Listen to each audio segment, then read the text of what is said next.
Bonjour Jean-Michel Blanquer. Merci d'être sur LCI ce matin. On a évidemment énormément de questions à vous poser après la décision extrêmement spectaculaire qui a été annoncée par le président de la République hier, la plus spectaculaire d'ailleurs de toutes les décisions concernant la riposte française face au coronavirus. Elle concerne l'école. C'est votre rayon, si je puis dire, de façon familière.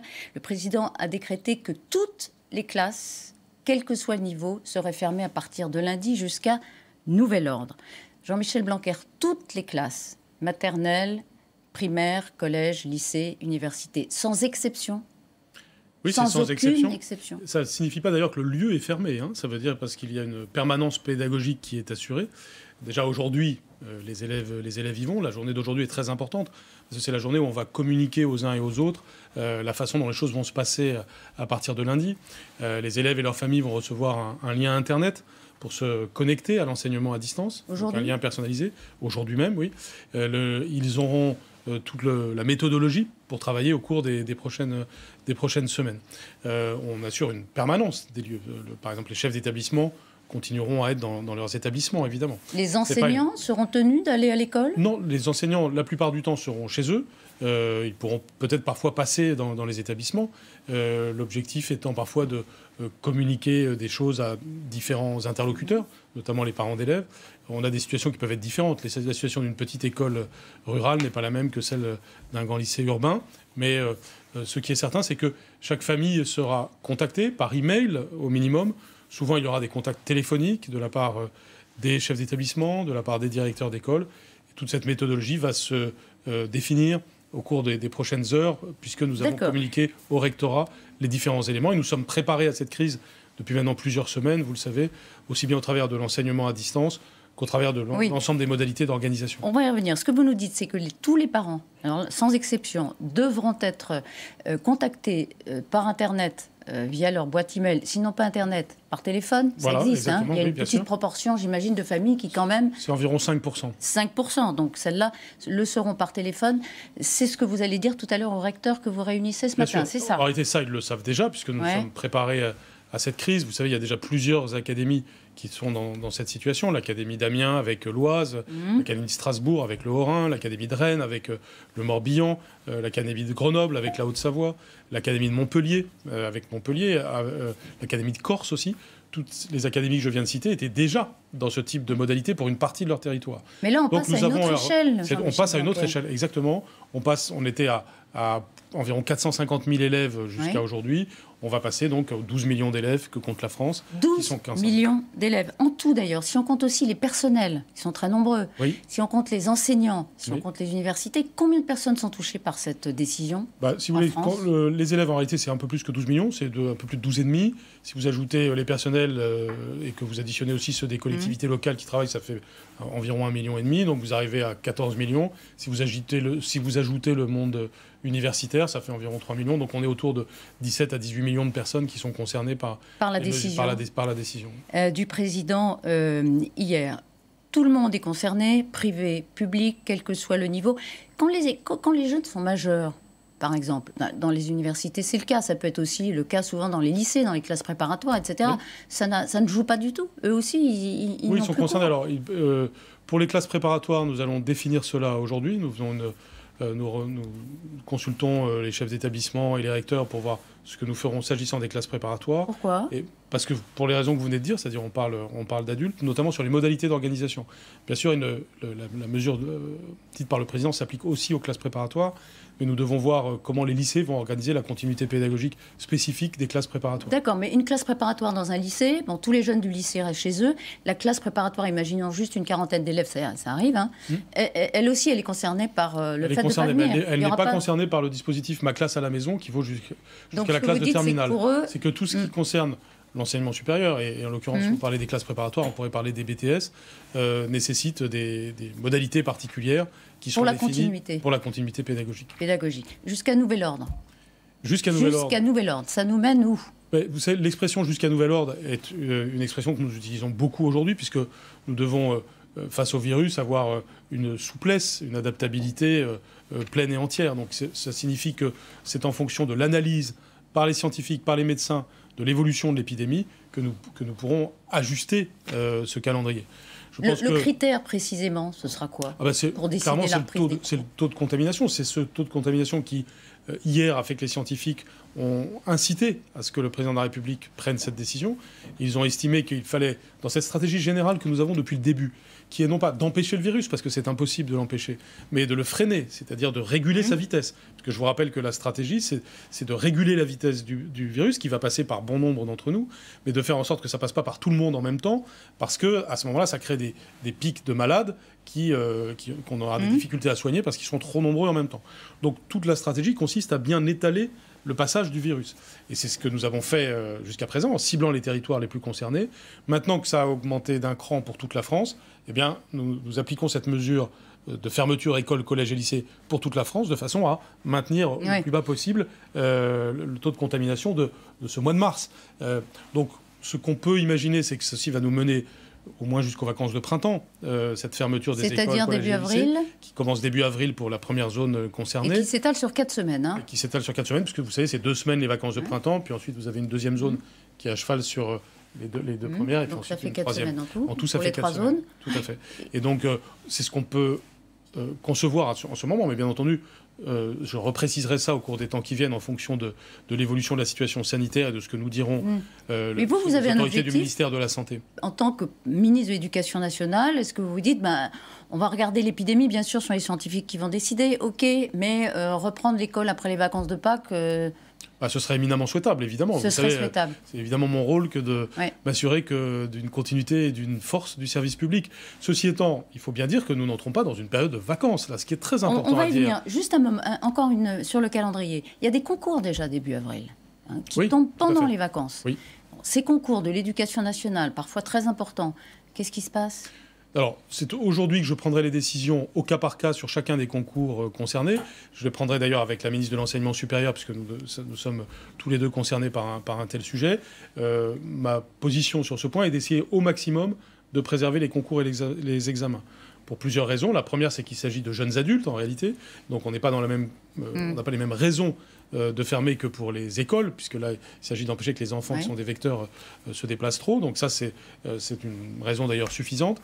La deuxième raison, c'est celle que vous avez dite dans votre question, c'est que c'est très important pour les personnes concernées. Ils ont travaillé toute l'année. Oui, ils peuvent peut-être passer un concours cette année, ils ne le pourront pas l'année prochaine. Bien sûr, c'est tout à fait juste de dire ça. Et donc, c'est pour cette raison que je vais faire mon maximum pour maintenir au maximum les concours qui sont prévus. Simplement, c'est au cas par cas que nous communiquerons aux intéressés ce qui se passe. Le plus vite possible. Et le plus vite possible, c'est dans la journée d'aujourd'hui qu'évidemment ces décisions vont s'affirmer. Votre confrère de la Santé, Olivier Véran, vient de dire au minimum 15 jours les fermetures d'école. C'est-à-dire jusqu'au début des vacances de Pâques au minimum. C'est ça. C'est ce que je vous disais. Et vous dites c'est souhaitable que ça reprenne après les vacances de Pâques. C'est souhaitable, mais nous sommes dépendants évidemment de ce que nous diront les autorités de santé.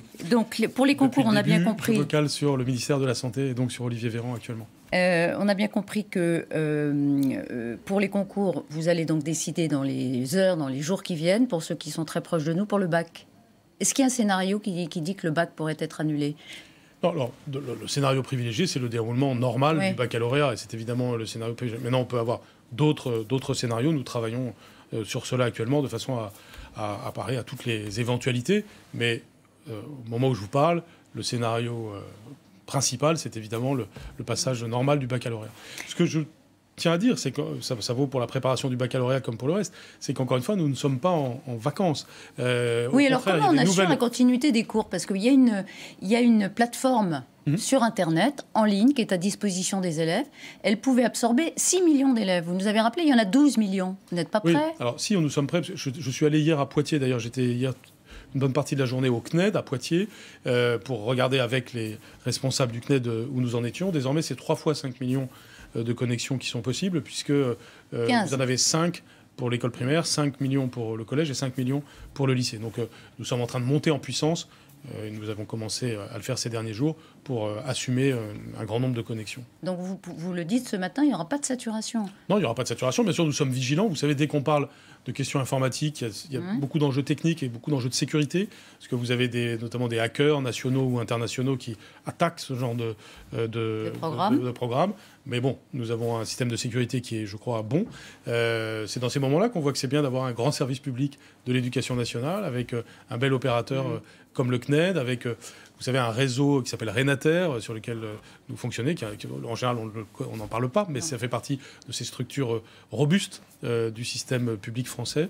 Eh bien, nous reposons sur cela, mais bien entendu, nous sommes très vigilants parce qu'on n'est jamais à l'abri de problèmes de sécurité informatique. Vous disiez vous-même, il y en a 5% des familles qui ne sont pas connectées à Internet. Qu'est-ce qui se passe pour elles? Eh bien, encore une fois, un contact personnalisé a lieu, quoi qu'il arrive. Ensuite, chaque fois que c'est possible, nous prêtons du matériel aux familles concernées. Donc, vous savez, nous avons du matériel dans les établissements qui est fourni par les collectivités locales, qui ont fait beaucoup d'efforts ces dernières années pour cela, souvent soutenus par l'État aussi.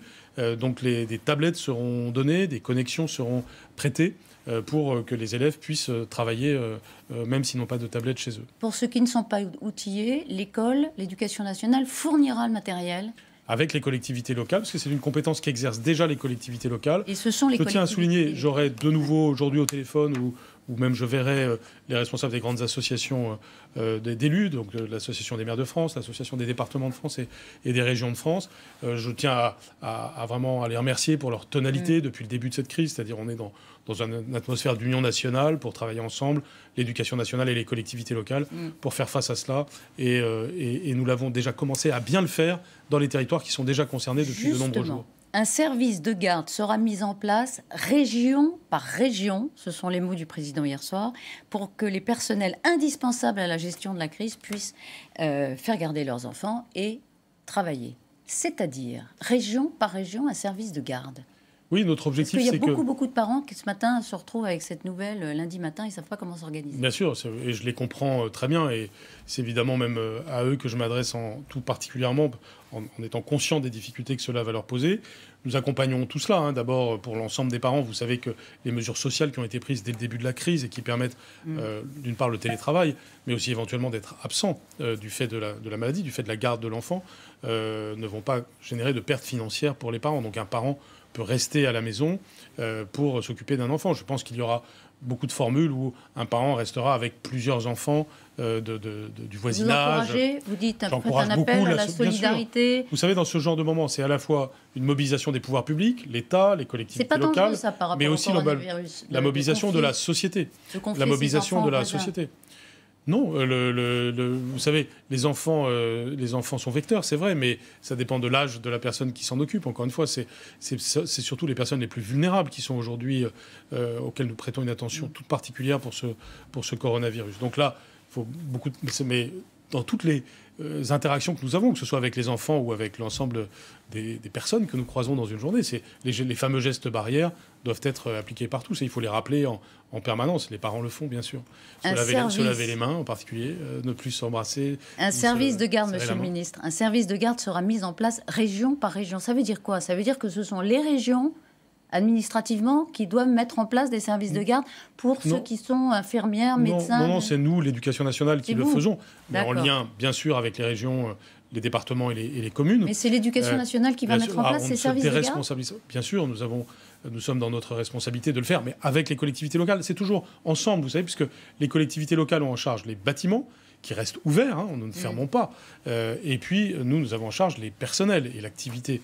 Donc, c'est à ce croisement que va se faire ce service. Vous pouvez nous donner un exemple de ce que ça peut être ? Oui, bien sûr, puisque nous avons déjà travaillé à ça tout au long des derniers jours. Par exemple, dans l'académie de Montpellier, la rectrice a préparé, à proximité de l'hôpital, la possibilité de recevoir les enfants des infirmiers, des infirmières, des aides-soignants, des médecins, bref, des personnels nécessaires. Là encore, de façon très pragmatique, vous aurez parfois des classes multiniveaux. Mais vous savez, d'un mal peut naître un bien, parfois. C'est-à-dire que toute cette crise que nous avons à traverser, d'abord, elle doit montrer la résilience et le civisme dans la société française. Ce n'est pas qu'un sujet de l'État, c'est le sujet de nous tous au quotidien, dans notre façon de réagir. C'est dans des moments exceptionnels que aussi bien les individus que les groupes et que la nation se prouvent à eux-mêmes qu'ils savent faire face. Et c'est ce que nous sommes en train de faire, tous collectivement, nous les Français. Eh bien, c'est ce qui va se passer au quotidien sur ce point. Et donc, dans l'exemple que je vous donne, on voit bien qu'il y a aussi des nouvelles pratiques qui vont naître. Il va y avoir des nouvelles façons de faire, une nouvelle relation parent-professeur, parce que les parents vont recevoir plus que d'habitude de l'information de la part de nous, Éducation nationale. On va converger entre parents et professeurs autour de l'intérêt de l'enfant, qui est de continuer à travailler. Tout ceci... c'est un peu un monde idéal que vous nous décrivez, mais peut-être que ça se produira. 2 questions très précises, des réponses brèves. Un conseil aux parents ce matin du ministre de l'Éducation nationale, prendre contact, faire quoi?